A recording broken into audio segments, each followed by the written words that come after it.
Hello, everyone, and welcome to today's webinar from the Peterson Health Technology Institute, What Works and What's Worth the Money, Assessing Digital Diabetes Management Tools. My name is Jared Augenstein, and I'm a Managing Director with Manat Health. Manat provided consulting, research, and operational support to PHTI in developing this report. I'll be moderating the Q&A at the end of the call. For now, I'd like to pass it to Caroline Pearson, Executive Director of PHTI. Thanks so much, Jared. And thank you to everyone who has joined us on the call today. PHTI is an independent, self-funded nonprofit that conducts evidence-based evaluations of digital health solutions. As a philanthropy, we founded PHTI because we believe that technology is an essential part of the future of healthcare.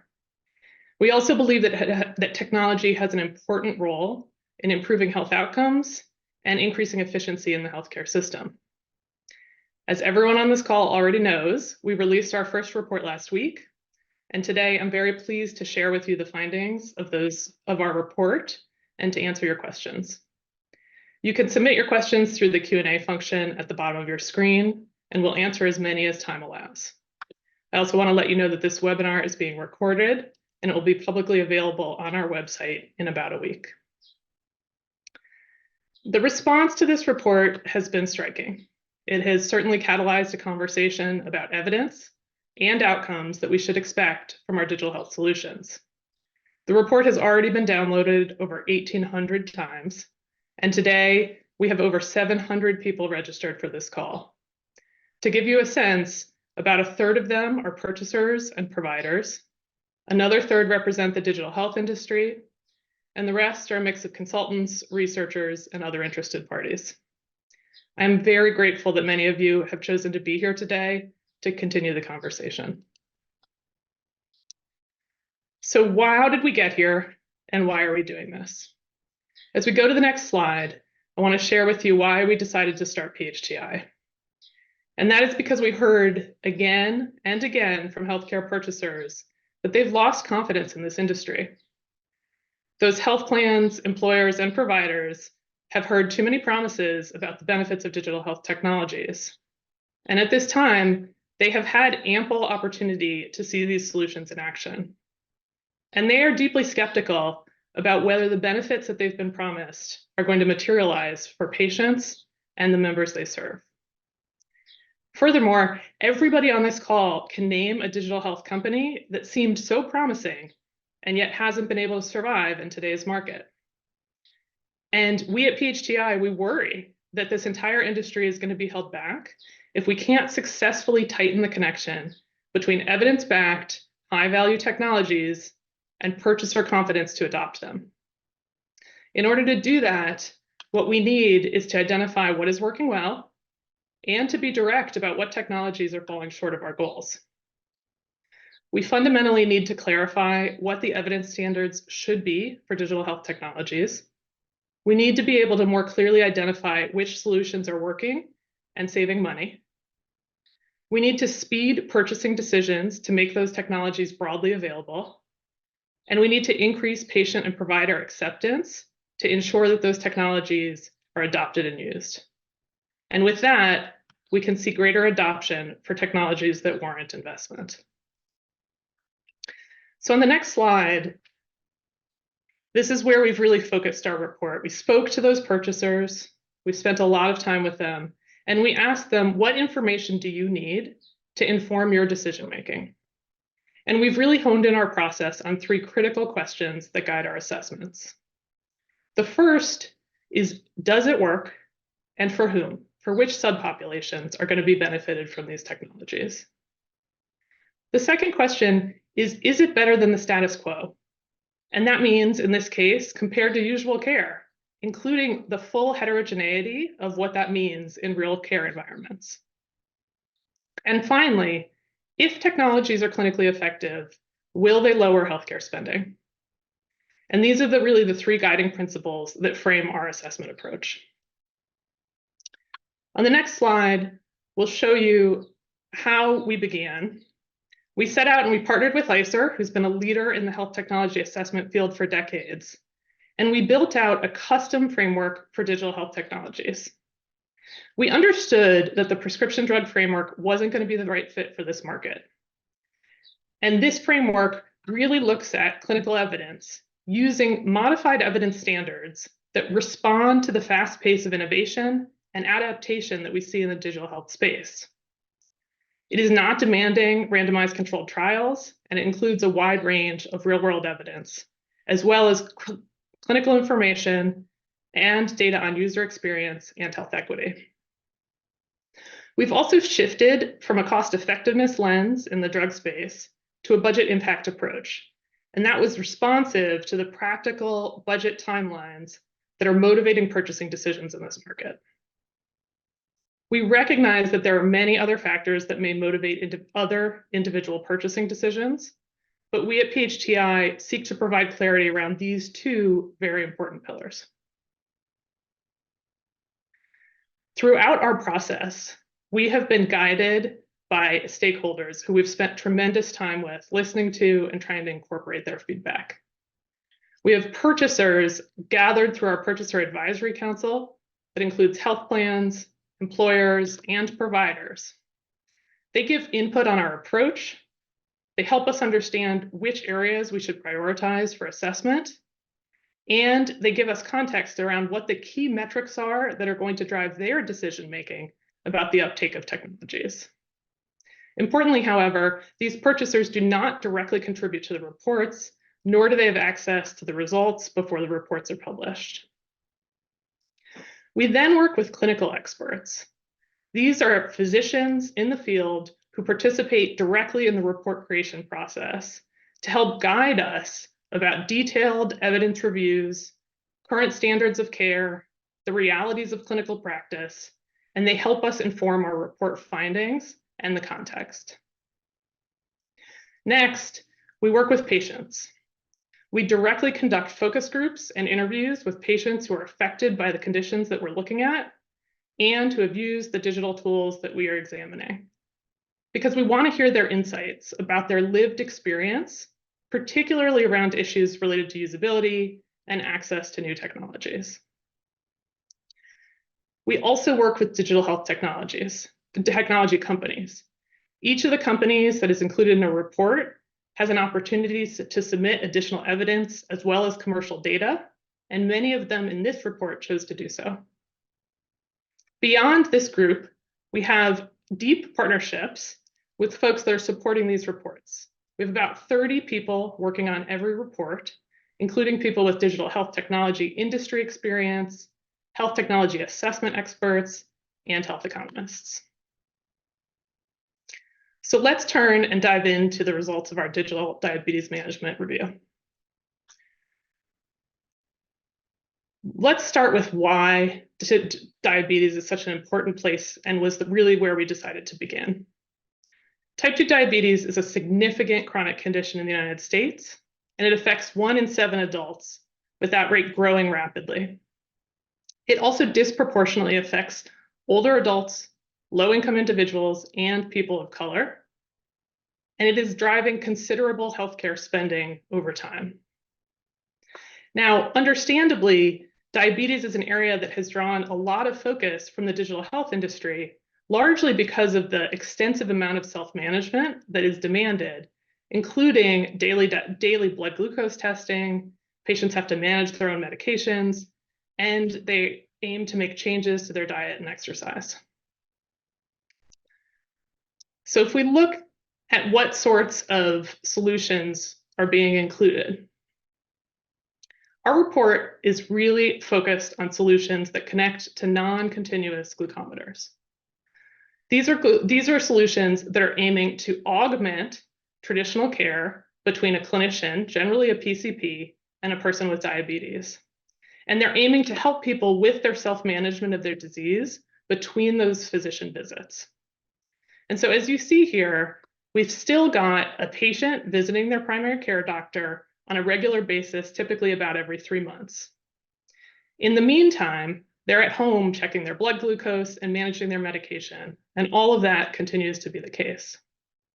The digital tools really seek to augment that traditional care and really enhance the care journey by providing reminders, helping people organize data, and encouraging patients to make healthy behavior changes. And these tools, because they are augmenting traditional care, should help to improve health outcomes beyond what patients would accomplish on their own with a regular PCP and a care plan. On the next slide, you can see that we looked at 3 core categories of digital health technologies and 8 companies within those categories. Now, we organize these categories based on the mechanism of action by which the solutions are integrating with providers or guiding patient behavior. So we have remote patient monitoring solutions. These are largely solutions that are being sold directly to physicians to support their ability to conduct remote patient monitoring of glucose levels while patients are at home. The second category is behavioral and lifestyle modification solutions. And these are solutions that are sold largely to health plans or to employers, either through the medical or the wellness benefit. And they engage patients with a mix of behavioral, clinical, and lifestyle guidance to help them manage their glucose levels and achieve improvements. Finally, we have a category called nutritional ketosis. And this is materially different in that it is seeking to guide patients through an intensive dietary regimen, which is inducing ketosis with a specific goal of achieving diabetes remission. Now, at the bottom of this slide, you can see some more details on our company inclusion criteria and how we selected the particular companies and solutions that are in this report. And I'll highlight a few. First of all, each of these solutions needed to be connecting their app or software to a non-continuous glucose monitor. Now, while we will talk a bit more about the advent of continuous glucose monitoring and some of the enthusiasm there, non-continuous glucose monitoring remains the predominant form of diabetes self-management at home. We also looked specifically at solutions that were focused on diabetes and included glucose control as a key outcome. Many of the solutions that you see on this slide also offer platforms for a range of conditions. And there are many solutions outside of those reviewed here that work across a broad array of chronic conditions. But we heard from purchasers that they were really focused on understanding the diabetes landscape specifically and solutions that had tailored interventions for people with type 2 diabetes. The last one I'll mention is the funding. We looked only at companies that had received $25 million or more in investment funding. And that was because we heard again and again from purchasers that they were interested in understanding the financial stability of companies before they began contracting with them. And investment funding is really our effort as a proxy for company maturity and possible long-term stability. So turning to our process, we begin with clinical effectiveness. And we looked at a wide range of clinical outcomes that were reported in the evidence. Our primary clinical outcome is really the hallmark of diabetes care, which is improved glycemic control as measured by hemoglobin A1C. And so that was our core outcome of focus. We also sought to compare that to identify what clinically meaningful changes in hemoglobin A1C were going to be. Based on feedback from our clinical advisors and the literature, we are specifically looking to see changes in hemoglobin A1C greater than 0.5 percentage points, because that is the threshold over which we're likely to have meaningful impacts on patients' prognosis and their treatment plans. We also specified, as was laid out in our assessment framework, that we are specifically looking to see incremental benefits relative to usual care. Given that these solutions are augmenting that care, we're trying to isolate how a digital solution can help a patient achieve better health outcomes. And we applied that standard throughout. We also looked at a wide range of secondary outcome measures, including cardiovascular risk factors, body weight, and a variety of patient-reported outcomes that are incredibly important when treating type 2 diabetes. We conducted a broad and systematic literature review to inform our clinical effectiveness analysis. We screened over 1,100 pieces of published evidence that were published between 2013 and 2023. We also reviewed 120 company-submitted pieces of evidence and literature. And for those that met the criteria that were laid out in our systematic literature review, they were included, and they were incredibly helpful and valuable. In fact, across all of the literature, 60% of our evidence comes from observational studies that are using real-world data as the basis. So what did we find? Beginning first with our primary outcome on hemoglobin A1C and looking specifically at the categories of remote patient monitoring and behavior and lifestyle modification. What we find is that most digital diabetes solutions are not resulting in clinically meaningful reductions in hemoglobin A1C relative to usual care. Now, I want to be careful on this and be really clear. When we look at the literature and any of the comparative studies that look at people receiving usual care, whatever that may be, versus those who receive usual care plus a diabetes intervention, what we see is that most of the time, patients achieve reductions in hemoglobin A1C in a usual care setting. So over the long term, hemoglobin A1C declines when patients have a care plan and physician visits. What we were looking for was to see how performance improved in the digital intervention group relative to that usual care group. And that's what you see here as we look at these between group differences comparing usual care to digital care. In these cases, we see consistently incremental benefits to hemoglobin A1C for those who are given digital solutions. In remote patient monitoring, we saw about a 0.34 to a 0.6 percentage point reduction in hemoglobin A1C over usual care for people using those digital tools. In behavior and lifestyle modification category, the range was a little bit tighter, generally from about 0.2 to 0.4 percentage point reductions in hemoglobin A1C over that usual care group. Now, one of the things that was incredibly striking about this evidence was the consistency. As a researcher, it is often the case that evidence is quite scattered, but these results clustered very tightly in this range that you're seeing here. And unfortunately, when we think about these incremental differences relative to that clinically meaningful threshold, in most cases, they don't meet it. Now, I do want to call your attention to one study that resulted in higher performance for a specific patient population, because I think it speaks to some of the bright spots that we may see in the future.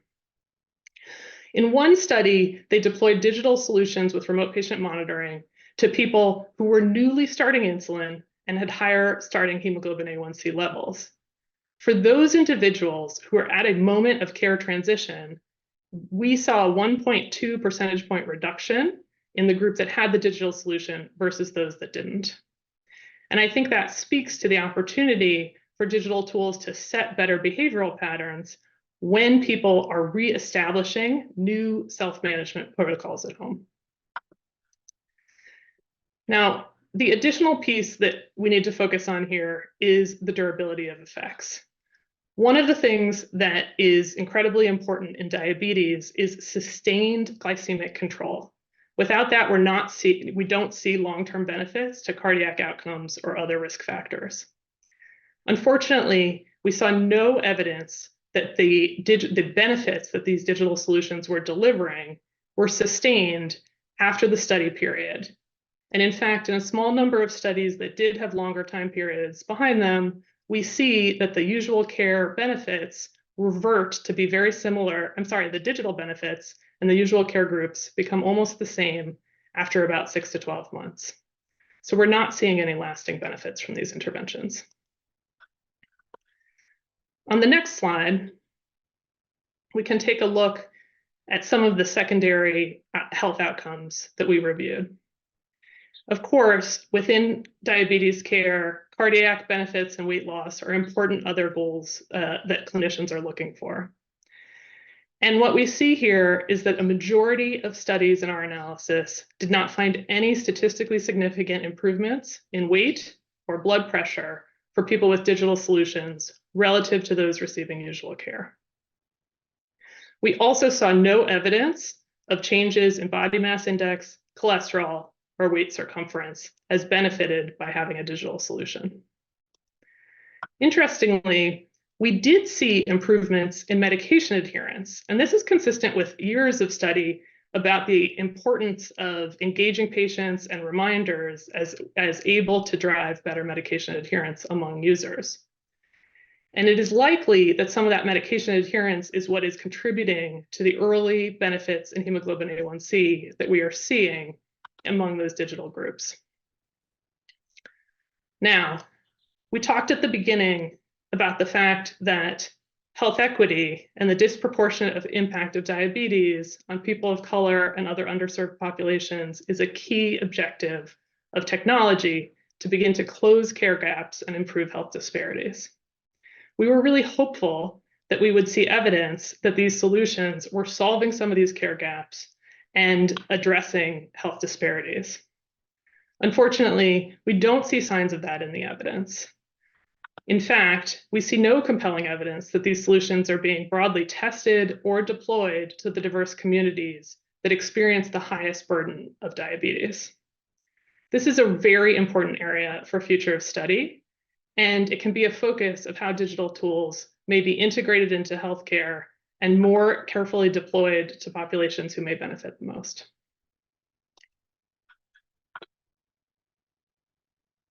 So as I transition into the budget impact, I want to say that first and foremost, we were focused on seeing clinical findings and how those clinical findings then inform our economic analysis.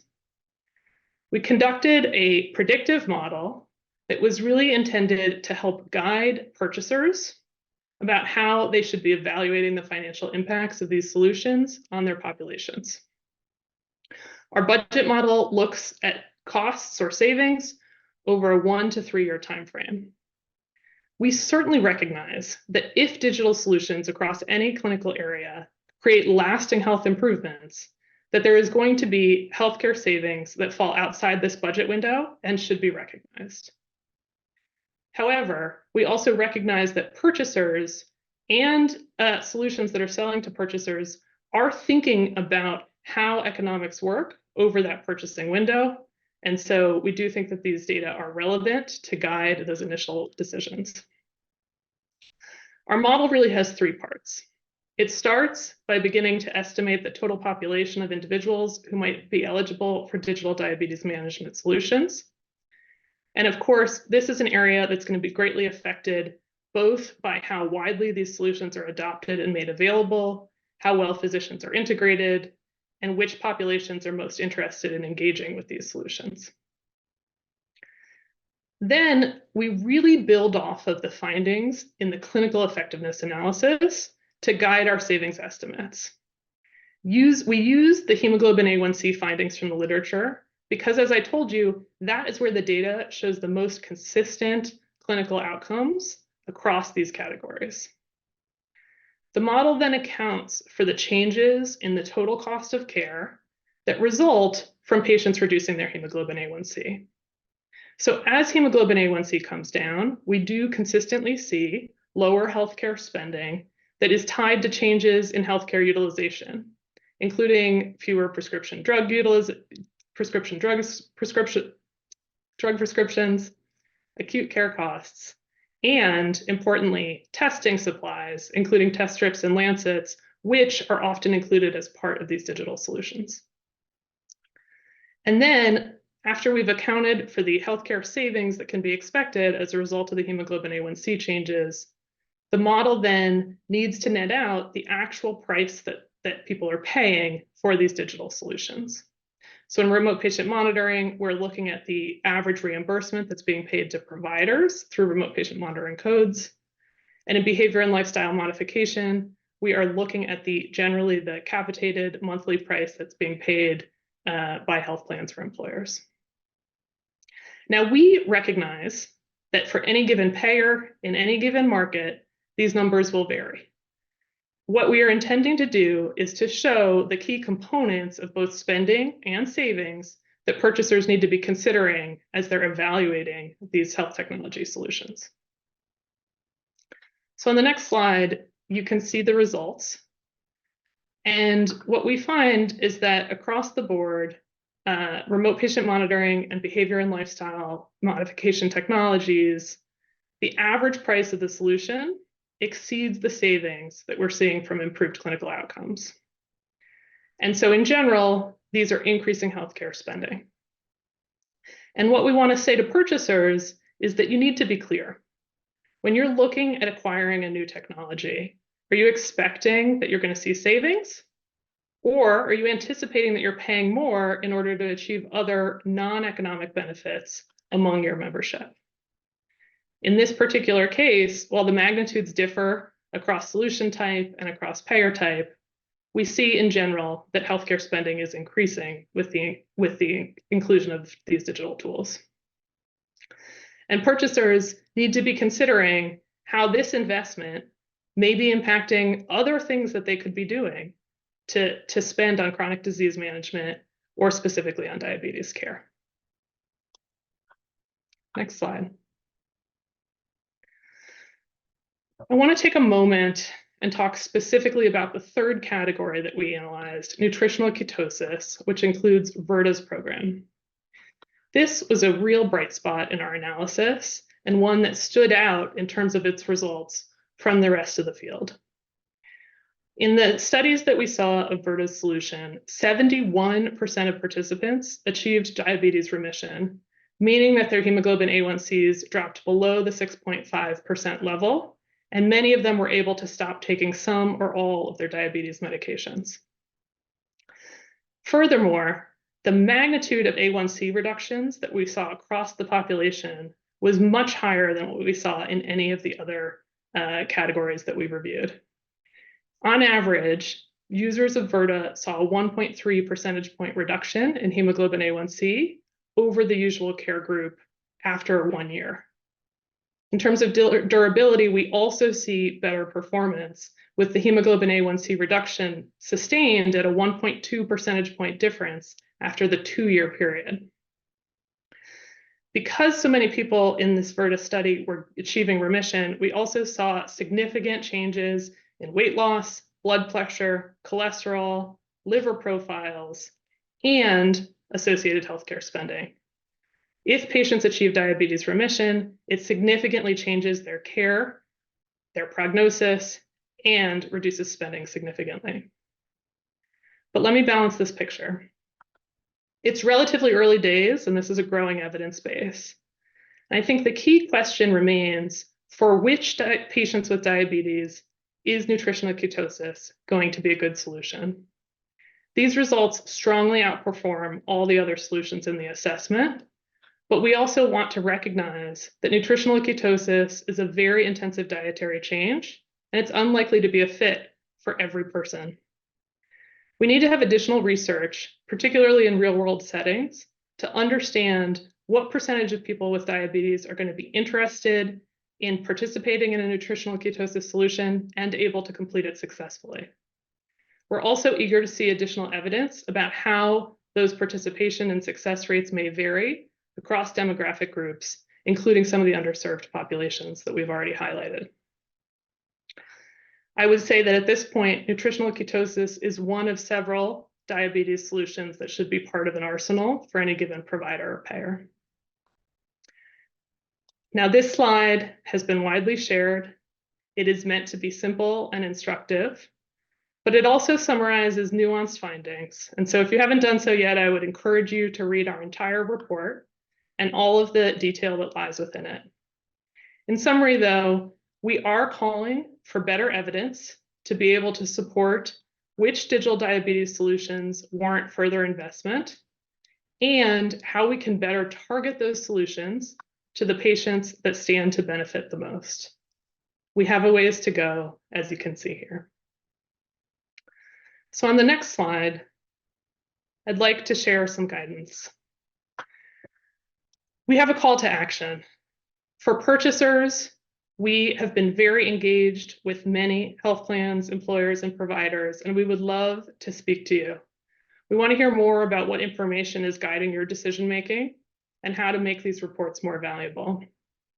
At the end of the day, our goal is to ensure that coverage and reimbursement across health plans and employers is aligned with strong evidence of clinical value. We also encourage purchasers to think about continuing to evolve their contracting mechanisms to ensure that the results that they are hoping to see in their population are actually materializing. In order to do that, they need to be getting data back about performance in their own patient population, and they need to be contracting with performance guarantees that link financial commitments to clinical outcomes. For patients and providers, we recognize that diabetes management is hard. It's quite important that providers and patients are clear about the benefits of these solutions versus the potential burden of engagement. Some patients may benefit from additional support and education, but we should not assume that these solutions are going to materially impact their clinical outcomes for the long term. It's also important for providers and patients to consider nutritional interventions, including ketosis, and determine whether it would be right for them, particularly if their goal is diabetes remission. Ketosis may be a promising option. Now, turning to innovators. This is a critical moment for the industry. This is a generation of pioneering technologies, and we have learned so much from their first decade on the market. The companies in this analysis and others have already begun to evolve their solutions to include additional technologies that may be driving better performance. We've heard a lot of excitement about the role that continuous glucose monitors and GLP-1s can have in transforming diabetes care and improving digital solutions and their clinical benefits. And I look forward to reviewing that evidence as it becomes available. But the evidence must become available, and increasingly, clinical evidence is going to be necessary to support adoption for any digital solution that comes to the market, and that evidence should include comparators to usual care to demonstrate that incremental benefit of the digital solution. We hope to see ongoing focus, not just about short-term benefits, but long-term durability of those outcomes to give purchasers confidence that these investments will have sustained impact. And finally, we encourage innovators to work directly with providers to be more integrated directly into the healthcare system to ensure that we're putting solutions into the hands of patients who are going to benefit most at the moment that they need them. I would encourage each of you to reach out to us. We info at PHTI, we read all of our mail. And we look forward to connecting with you to understand how these solutions can continue to improve the market over time. But we're not finished. And so on the next slide, let me give you a preview of what's ahead. Of course, we released our first report last week, and we anticipate having lots of ongoing engagement with the industry and others about what these results mean and how they are received. But we're also hard at work on our next 3 topic areas, which will each be released over the course of 2024. Next up is virtual musculoskeletal care, including solutions that integrate a variety of physical therapy treatment options. Then we'll be examining digital hypertension management, as well as virtual care for depression and anxiety. Each of these clinical areas face unique challenges and have different opportunities for technology-driven solutions.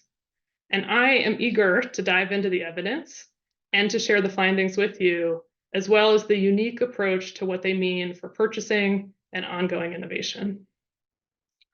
So with that, I'm going to conclude my remarks, and welcome Jared back, and I look forward to taking your questions. Great, thank you, Caroline. Encourage everyone to add their questions into the Q&A. There are a lot of questions rolling in, and we'll try and get to as many as we can throughout the rest of the hour.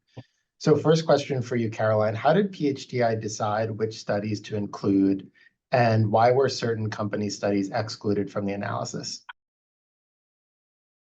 Well, we did a careful evidence review according to criteria that we tried to publish in advance and to apply very fairly across every piece of evidence that came across our desk.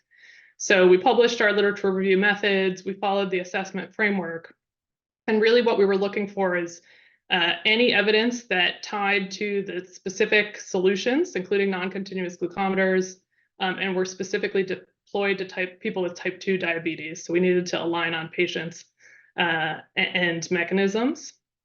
And any of those pieces of evidence were included.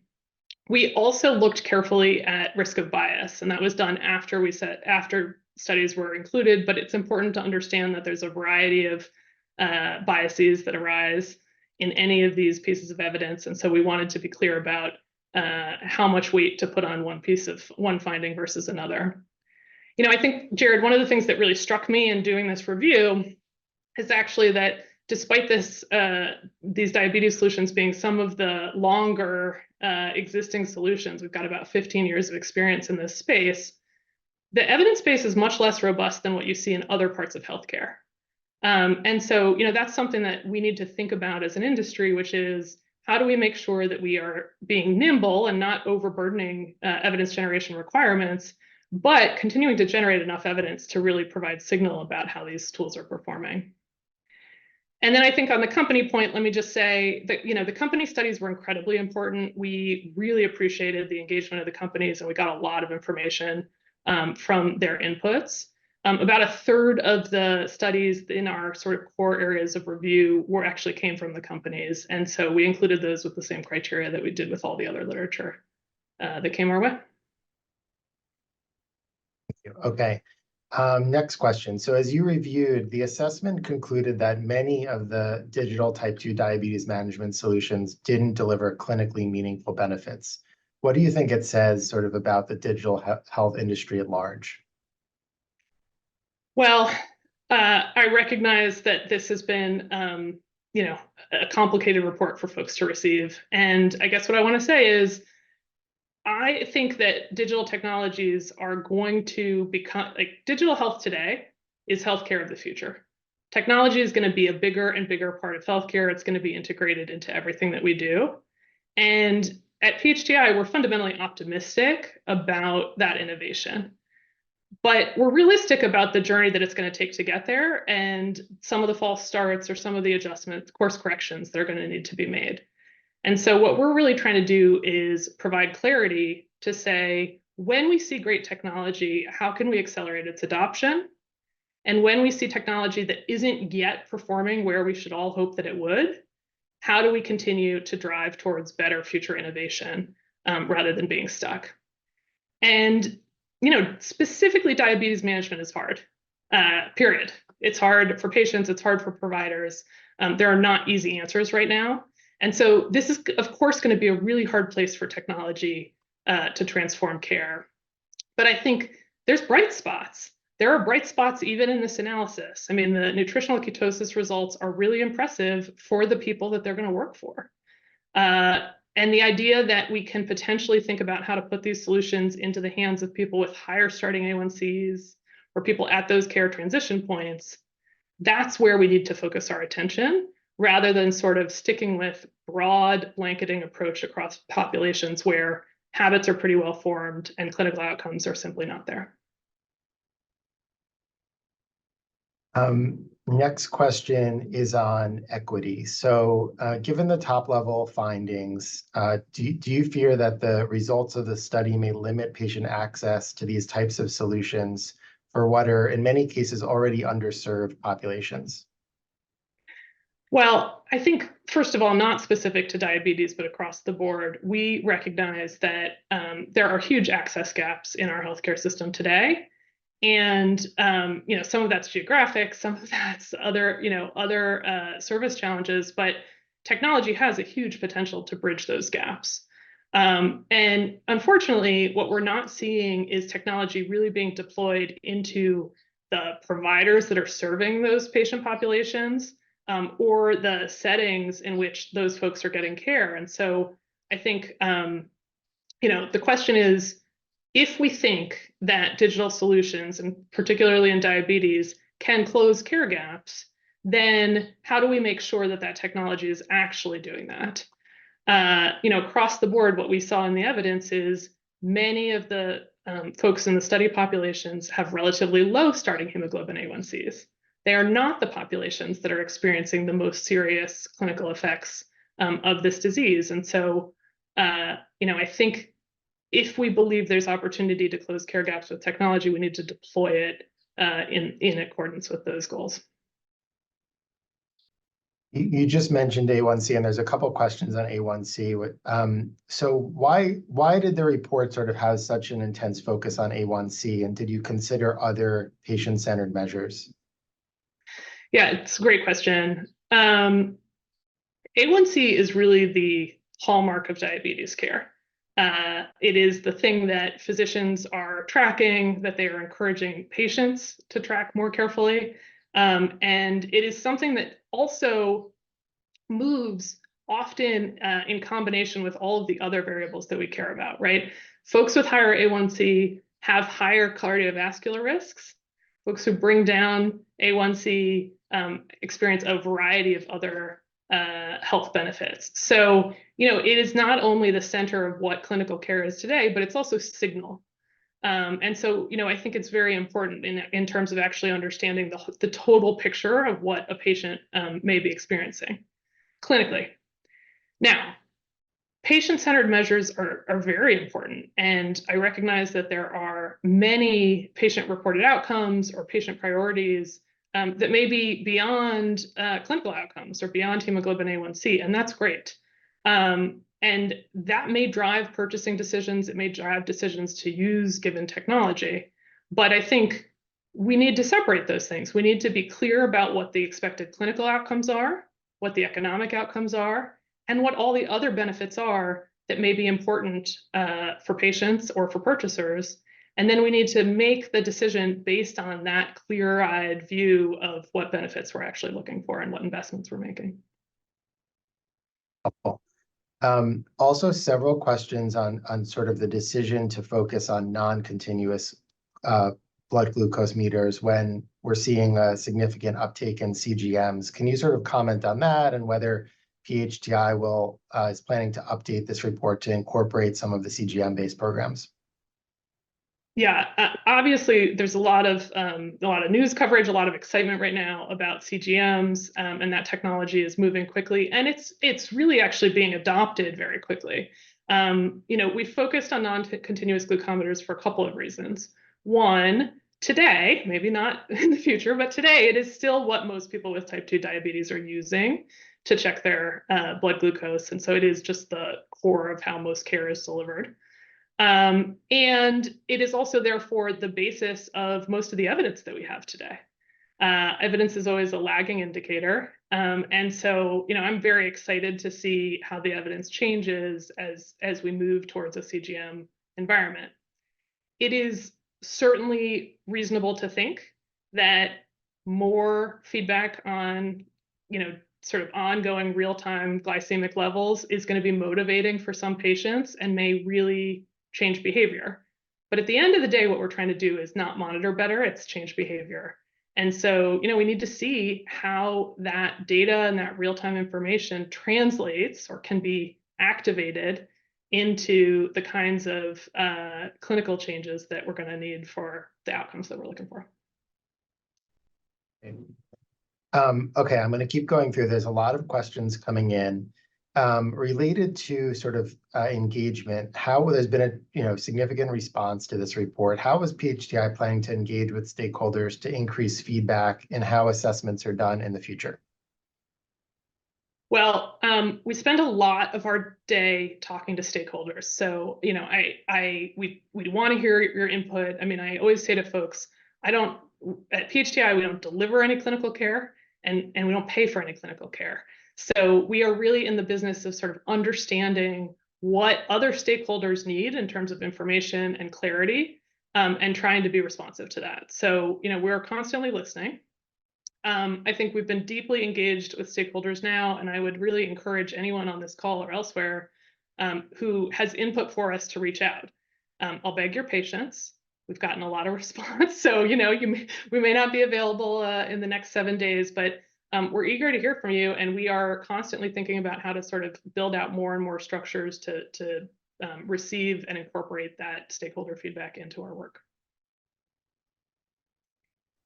Okay, next question. Why was obesity not a focus of this report, and isn't that, considering it's sort of a big part of the diabetes equation?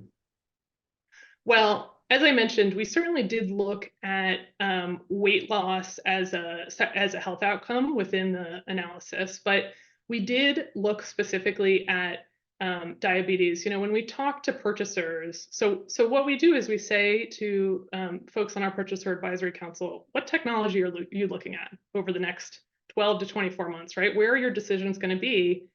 And then when you're looking at that purchasing decision, sort of what's your frame, right? Are you looking for obesity and diabetes together? Are you looking for total platforms across multiple chronic conditions? And they said we're very focused on diabetes as sort of a standalone. Obviously, there's lots of integration, lots of relationship between obesity and diabetes. And so many of the platforms, of course, are trying to address both of those, but we did take a diabetes specific view based on that purchaser feedback. Got it. Thank you. Next question. So as you mentioned, this report focused on evidence from a relatively small number of companies, 8 companies. What about other evidence from companies that may be smaller but may have promising results or significant impact on A1C or other outcomes? Well, I think 2 parts there. First, let me clarify. So the analysis looked at 8 companies specifically, but the systematic literature review was broader than that. And in fact, if you look into, I welcome you to check out the appendix. But we looked at evidence that spoke to a wide variety of solutions beyond just those named in the report. And we really were looking for anything that was working with that same sort of categorical mechanism of action that I talked about. So, we did look at a broader evidence base. That said, certainly smaller companies, newer companies may have evidence that's not published or that didn't come up in the systematic literature review search. And we'd love to see that evidence. And anytime that anybody is focused on evidence as a way to demonstrate value, that's fantastic. So I'd love to see it. I think the reason that we focused on slightly the larger companies is, as I mentioned, that we are sort of looking for that balance of innovative, promising companies and those that have been around and generated evidence and proven themselves such that a big purchaser is going to feel confident integrating it into its sort of nationwide care membership platform. Okay, next question is from a digital health company. Our company would like to invest in evidence generation so we can show positive clinical effectiveness and economic impact for future reports. How is PHTI going to help?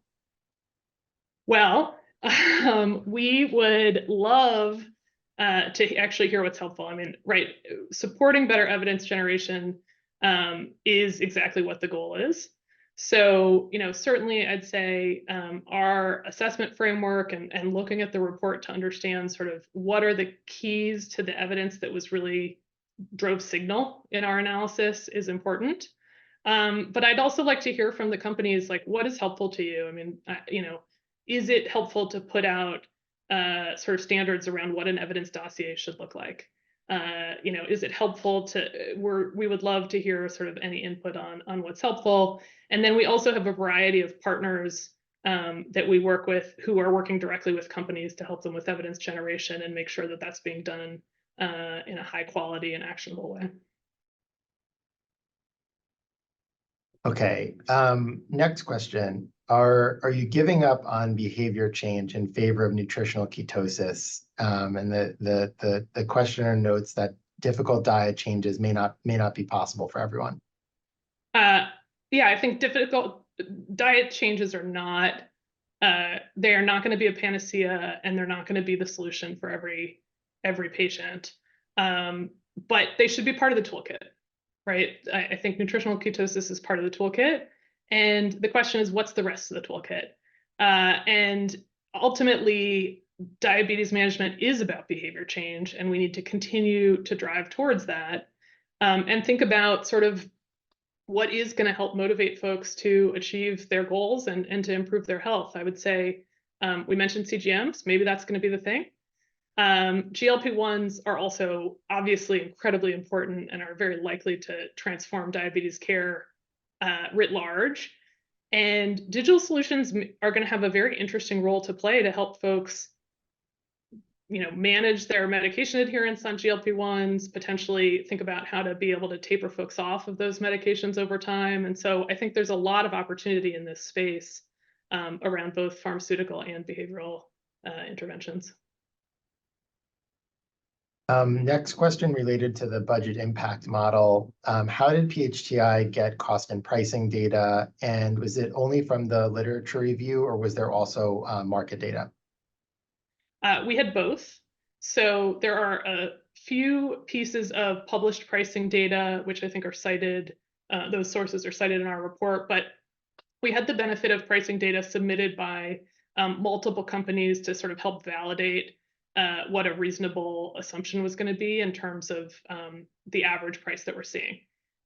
I think the pricing data is going to be one of the most important things that purchasers need to look at in any of our reports. Obviously, any given purchaser is going to be negotiating a price, and that's going to affect the budget model. And so, you got to say, what was the PHTI estimated price, which I think was based on, both public and private data. But then how's my price compare, and how's that going to change the outcomes? Okay, I'm going to go to what will be the last question for the day so that we have time for a bit of closeout. You mentioned this briefly, will you be looking at assessing GLP-1s and CGMs in a future report?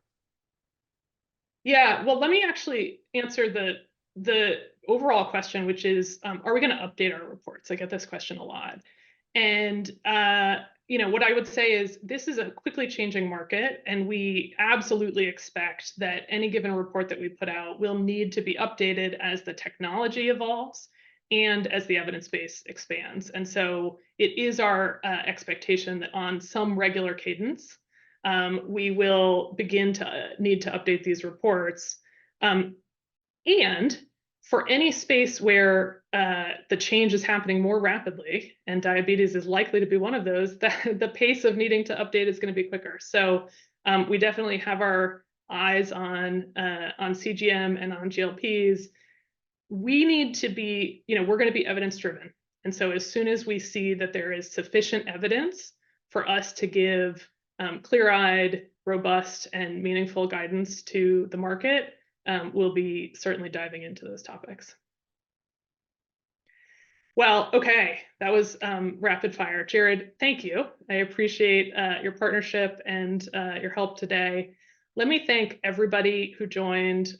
Once again, it has been just tremendous to see the response of all nature. And I really urge you to reach out to us, to be in touch, to help us improve as we drive towards improvement across the industry. And thanks for your interest, and thanks for joining today. Everybody have a great day.